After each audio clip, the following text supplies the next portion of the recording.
Identity theft is a huge factor all around the world where people's identity is stolen through social security numbers and credit cards. When people get access to your social security numbers, they could lie to any one of your banks or your companies and act like they're you and steal your money for say.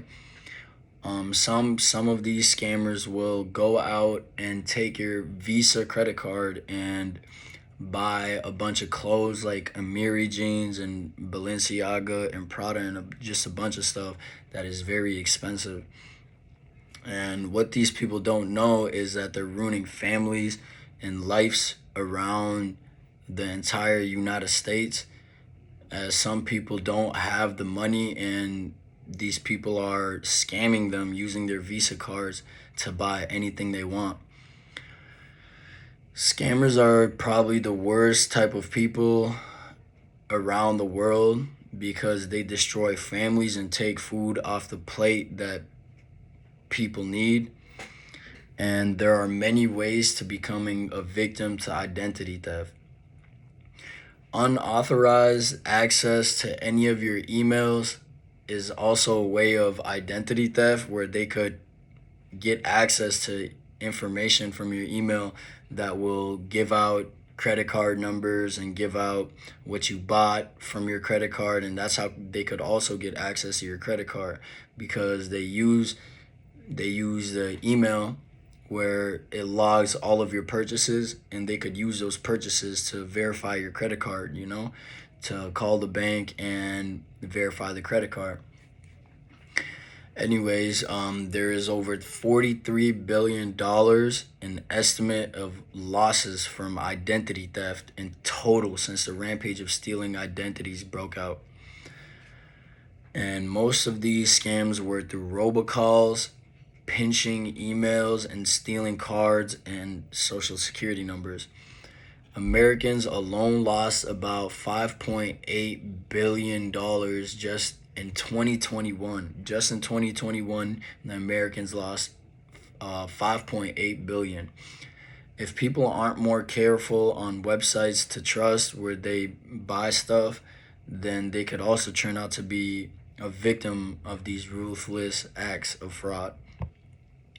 How do you prevent such a thing from happening to you? Well, first, you got to secure all your emails and make sure your passwords are very high and complex.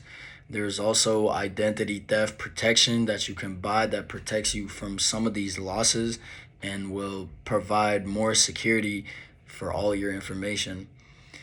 Always limit what you carry on yourself because if you drop your wallet, your social security number should not be in your wallet. Only your personal credit cards, not even your Visa should not belong in your wallet because if you drop your Visa and you don't realize it in time, then they could really go and take that Visa and just buy a bunch of things in the time frame of a day. And they could spend about 5K if you don't have protection. They could spend about 5 to 10K if you don't have any limits on the card. Always set limitations on these credit cards so if this does happen, they can't spend any more certain amount of money. In conclusion, identity theft has been around for hundreds of years now, and some people are worse than others. Some people do not care about these families and will take these credit cards and put you in more debt than you could crawl out of.